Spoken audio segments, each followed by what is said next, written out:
د الله جل جلاله ذکر دا په درې قسمه دی. یو د الله تبارک وتعالی ذکر دا دی چې سړی په ژبه باندې کوي. موږ او تاسې تسبیحات وایو او استغفار وایو، درود شریف وایو، دا د الله عز وجل ذکر دی په ژبه باندې. دویم قسم د الله تبارک وتعالی ذکر دی دا په جوارحو باندې، لکه سړی رکوع کوي، سجده کوي، پر لمانځه باندې آرام ولاړي، شاوخوا نه ګوري.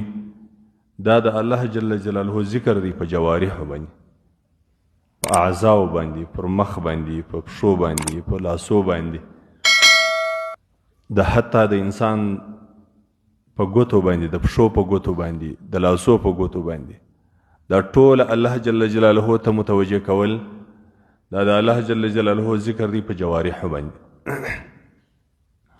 دریم قسم د الله جل جلاله ذکر دی په زړه باندې، په زړه او په دماغ باندې د الله ذکر دا دی چې زړه او دماغ و الله تبارک وتعالی ته متوجه کول. پر ژبه باندې چې سړی الله اکبر وای، فکر او دماغ ویدای چې زه د یو لوی الله جل جلاله ذکر کوم، زه د یو لوی رب جل جلاله تسبیح وایم، زه د یو داسې ذات تسبیح وایم چې د هغه ته تسبیح په ویلو باندې هغه له ما راضي کېږي. دا دریم قسم ذکر دی، دې ته مراقبه وایي، بهترین عبادت دی چې کله سړی د اولیاء کرامو عادت دا رقم دی، د نیکانو د صالحینو خلکو عادت دا رقم دی چې د الله جل جلاله دا ذکر، دا مراقبه، دا د سهار د لمانځه وروسته بیا د لمر ختو پورې کوي، او دغه مراقبه د مازدیګر د لمانځه وروسته بیا د ماښام د لمانځه پورې کوي. دا بهترین عبادت دی، بهترین ذکر دی، دې ته مراقبه وایي.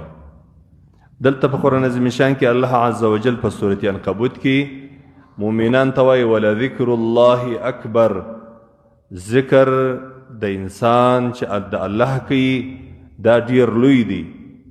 اعظم من کل شیء فی الدنیا، دا د دنیا در ټولو شانو غټ عبادت دی چې سړی د الله جل جلاله ذکر کوي.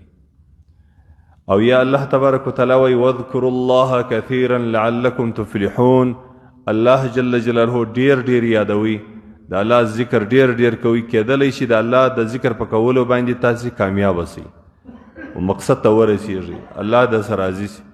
د الله تبارک وتعالی رضا پټه ده. الله رب العزت د انسان سره په خاص ذکر باندې راضي سو، یعنی د الله رحمت ور باندې رالی، الله ځینې خوشحاله سو. په عباداتو باندې، په روژې باندې، په تلاوت باندې، په هر عمل کې به د مؤمن دا نیت وی چې کېدلی سي الله تبارک وتعالی له ما څخه په دې عبادت باندې راضي سي.